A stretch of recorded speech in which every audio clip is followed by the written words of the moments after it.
sakit tengkorak. Tergantung 3 orang di atas kayu salib. Yesus di tengah dengan kondisi yang paling parah.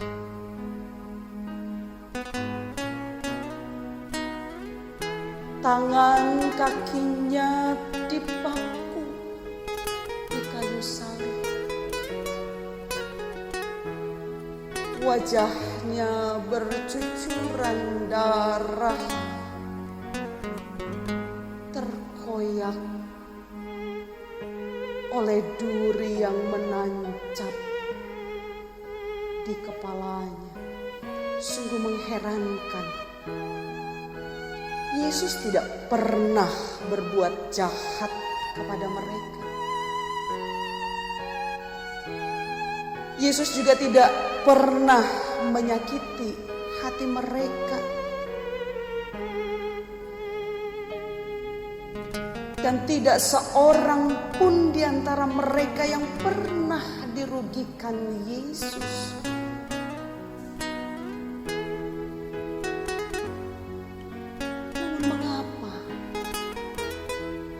Mengapa mereka begitu berniat sekali untuk melukai, menyakiti, menyumpahi Yesus, mempermalukan dan kemudian membunuhnya?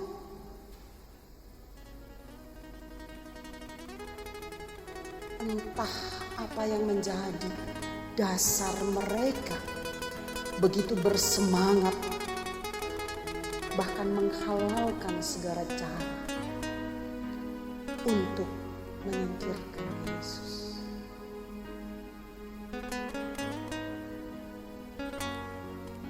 Beberapa pemimpin agama bahkan mulai tak sabar dan berkata, orang lain ia selamatkan, biarkan sekarang ia menyelamatkan dirinya sendiri. Jika ia Mesias, orang yang dipilih Allah. Perhatikan sebutan yang diberikan oleh pemimpin-pemimpin Yahudi ini kepada Yesus. Mereka menyebutnya Mesias yang dipilih Allah. Beberapa orang prajurit Romawi juga geram melihat Yesus yang dirajakan oleh sebagian orang Yahudi, khususnya orang-orang dari kalangan menengah ke bawah. Yesus dianggap sebagai pemantik pengharapan baru bagi umat yang sudah lelah dan gelisah dalam pengaruh pemimpin ibadah yang kemudian bermain serong dengan pemerintahan Romawi. Menurut mereka, kalau Yesus dibiarkan, bukan tidak mungkin ia akan memicu kegelisahan dan pergerakan untuk mendatangkan Mesias, orang yang diurapi Allah. Karena itulah persekongkolan para imam dengan pemerintah menyempurnakan tuduhan bahwa Yesuslah pusat dari semua masalah. Agama memberi label bahwa dia adalah penghujat agama. Sementara para prajurit memberi dia label sebagai penjahat. Bahkan mereka menyatakan dia sebagai penjahat kelas kakap.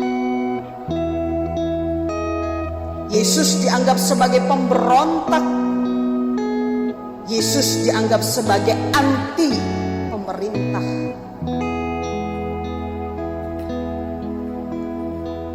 Isu yang kemudian dikembangkan adalah Yesus telah menggerakkan massa untuk menjadi raja lewat pemberontakan yang terstruktur. Karena itu, mengapa para prajurit menjadi berang? Mereka menjadi berang karena mereka tidak menerima Yesus dirajakan. Mereka mengolok-ngoloknya dengan tulisan di atas kepala Yesus yang menuliskan INRI, yang berarti inilah raja orang Yahudi. Lalu mereka berkata, jika engkau adalah raja orang Yahudi, ayo selamatkanlah dirimu. Semakin jelas pesan yang mereka lakukan. Mereka ingin mengatakan, siapapun juga yang ingin menjadi raja atau dirajakan di wilayah kekuasaan Romawi, mereka akan bernasib tragis yang sama dengan Yesus. Melihat, memperhatikan dan mendengar banyak orang mengolok-olok Yesus, maka seorang penjahat yang disalib di sebelah Yesus muncul keberanian dalam dirinya untuk ikut-ikutan mengolok-olok Yesus. Kenapa? Karena ia merasa bahwa Yesus jauh lebih bersalah dari dirinya. Karenanya dia mengatakan, bukankah engkau adalah Kristus? Selamatkanlah dirimu dan kami. Untuk semua perkataan yang dimuntahkan kepada Yesus, Yesus diam. Yesus tidak menjawab. Yesus tidak merespon. Sebab orang banyak itu memang tidak membutuhkan jawaban. Amarah dan hujatan yang mereka lontarkan tidak memerlukan penjelasan apapun. Mereka yang marah dan menghujat lebih senang mendengar suaranya sendiri, karena mereka lebih suka mendengar opini mereka diakui banyak orang. Kini mereka sedang membangun sebuah kerjasama yang tadinya tidak pernah bersatu, kini bersatu dalam sebuah kelompok yang kuat. Mereka adalah para imam, prajurit Romawi, dan juga penjahat.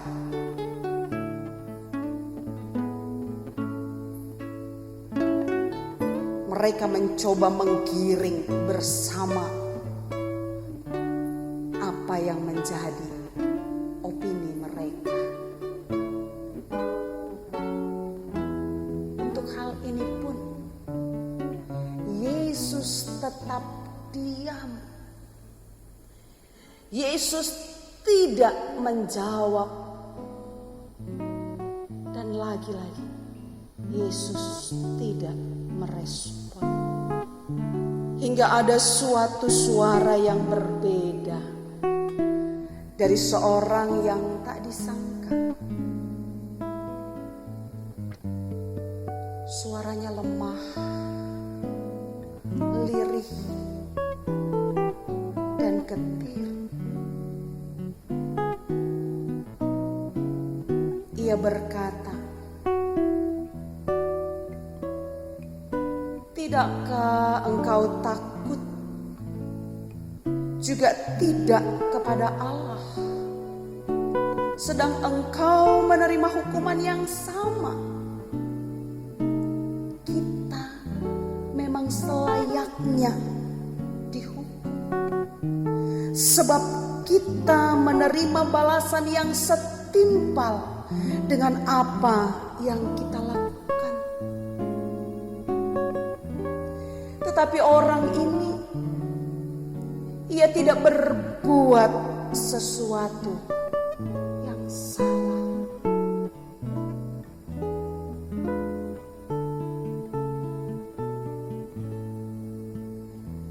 Ada 3 pesan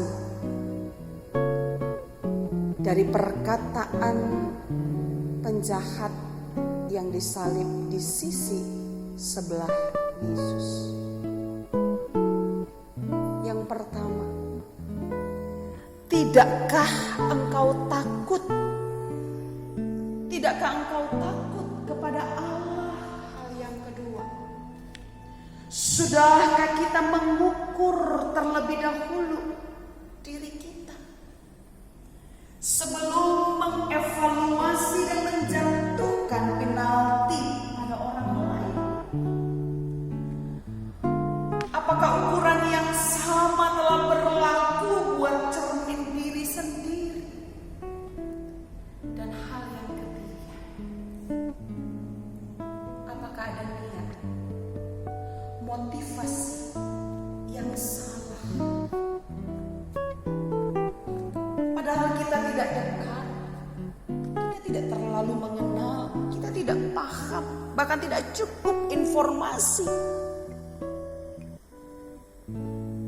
Justru apa yang dikatakan oleh penjahat yang di sebelah satunya lagi, seperti menyiram-nyiram bensin pada api liar yang tidak jelas sumbernya.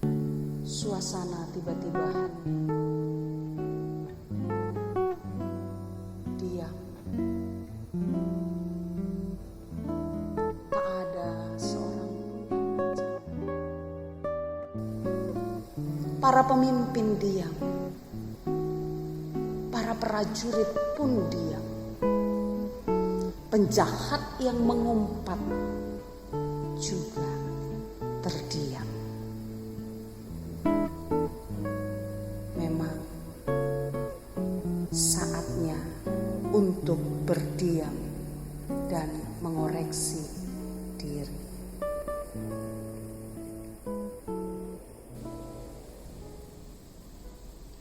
Dalam hening terdengar doa seorang penjahat itu. Yesus, ingatlah akan aku apabila Engkau datang sebagai Raja. Sebuah doa yang membuka tingkat kesadaran yang paling dalam untuk mengenal diri, sekaligus doa yang sungguh-sungguh dan tulus memohon anugerah pengampunan dari Tuhan.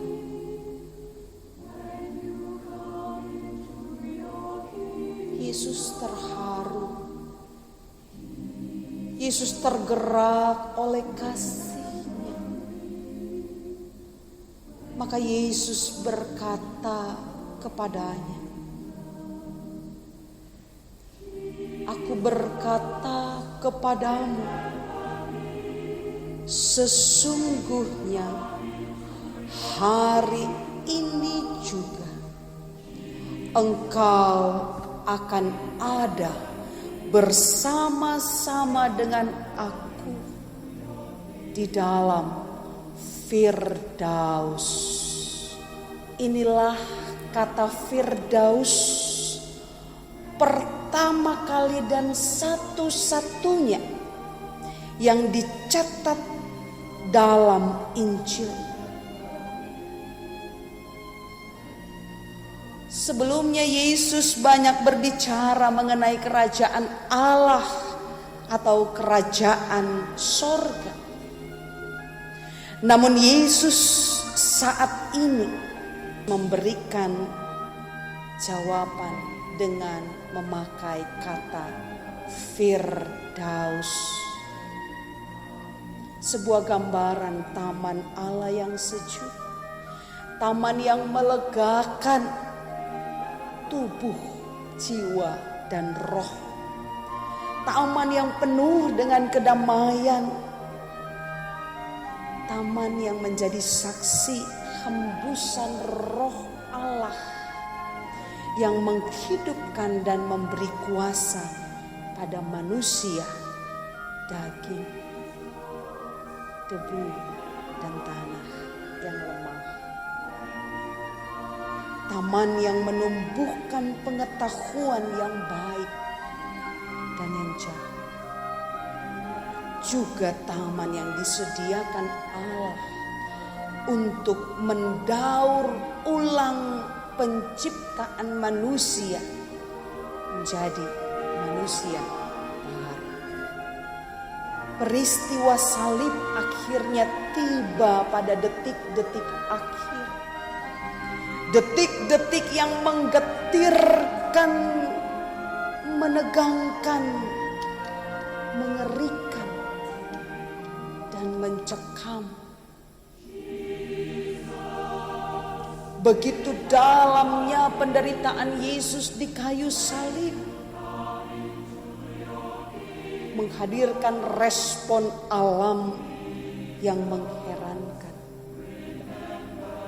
Ketika matahari tidak lagi memancarkan sinarnya pada siang hari, sehingga kegelapan meliputi seluruh daerah itu, menandakan bahwa alam pun berduka menyaksikan penderitaan Yesus. Kemudian terbelahnya tabir bait suci yang memberi arti runtuhnya tembok pemisah antara orang Yahudi dan bukan Yahudi yang terbangun oleh hukum upacara, menandakan bahwa penderitaan Yesus telah meruntuhkan tembok pembatas di antara manusia dan sesamanya.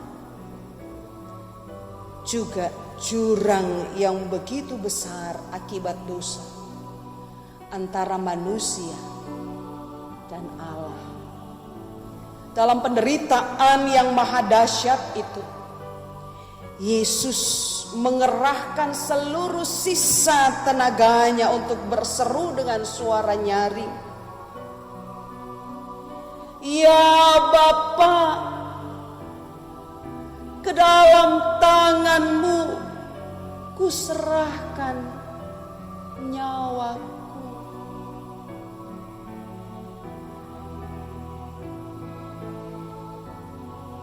Yesus mengucapkan kalimat ini untuk menunjukkan bahwa Ia telah menyerahkan dirinya sebagai korban penebus salah dan dosa manusia. Kalimat itu mengartikan, mengungkapkan mahakarya Tuhan Yesus bagi dunia, sekaligus menyatakan ketaatannya pada kehendak Bapa. Sungguh suatu karya agung. Peristiwa salib pun berakhir dengan kematian Yesus.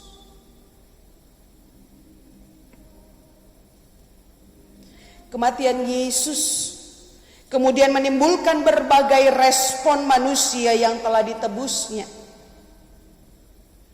Kepala pasukan mewakili manusia yang merasa berkuasa atas sesamanya.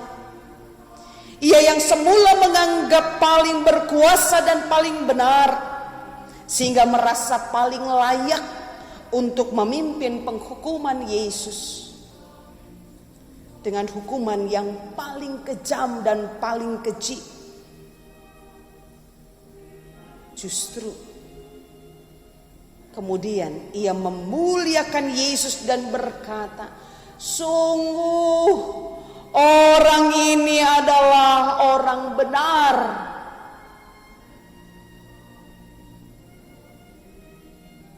Para penonton mewakili manusia yang tidak memiliki sikap, cenderung ikut-ikutan dengan sekitarnya. Mereka yang semula ikut berteriak, "Salibkan dia, salibkan dia!" Bahkan mungkin ikut mencaci dan mencemooh Yesus.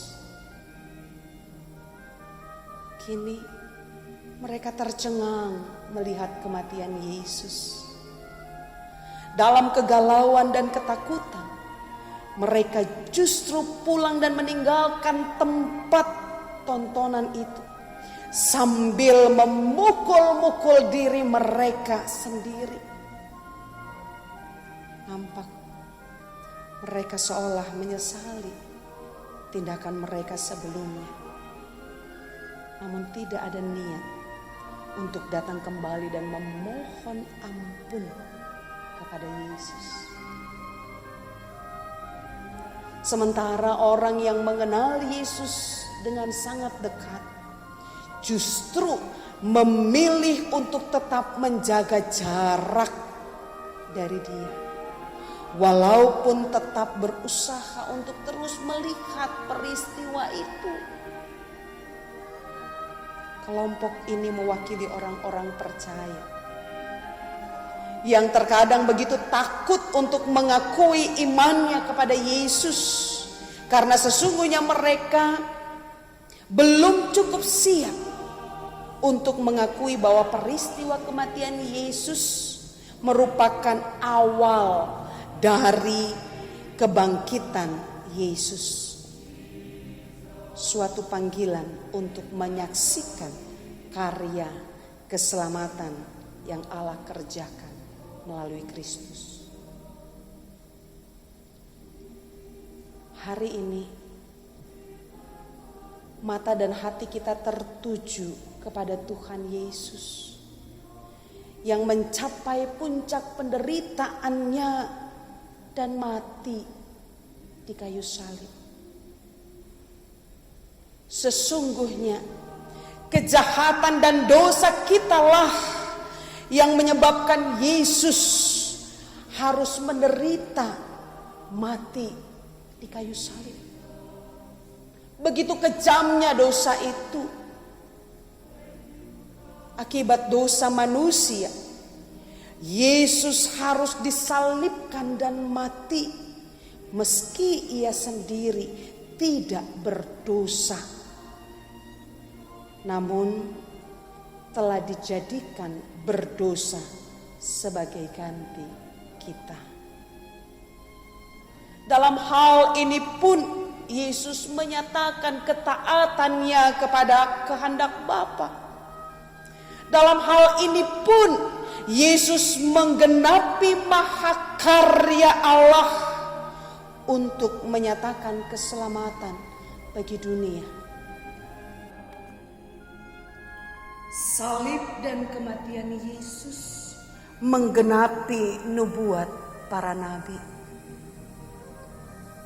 Yesaya 53 ayat 4-6 berkata, "Tetapi sesungguhnya penyakit kitalah yang ditanggungnya, dan kesengsaraan kita yang dipikulnya. Padahal Kita mengira dia kena tulah, dipukul dan ditindas Allah. Tetapi dia tertikam oleh karena pemberontakan kita.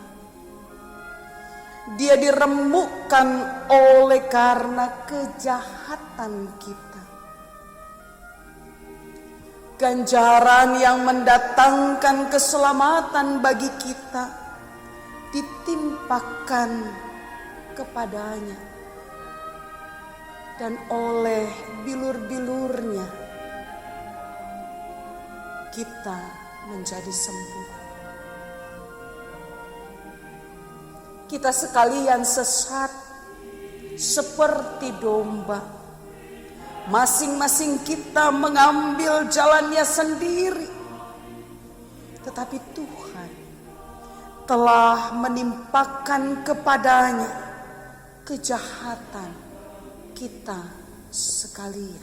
Salib dan kematian Yesus menunjukkan ketaatannya pada kehendak Bapa dan kasih-Nya yang begitu besar pada kita. Kerelaannya meminum cawan penderitaan yang amat pahit itu menjadi penyataan kasih-Nya kepada kita. Dia telah mengorbankan diri dan kemuliaannya sebagai penebus dosa-dosa kita. Kini sudahkah kita menyadarinya? Seharusnya kitalah yang tergantung di salib itu. Kini akankah kita membiarkan ia tergantung di salib itu karena ego kita? Akankah kita membiarkan ia tergantung di salib itu karena kejahatan dan pelanggaran kita? Akankah kita membiarkan ia tergantung di salib itu karena dosa kita?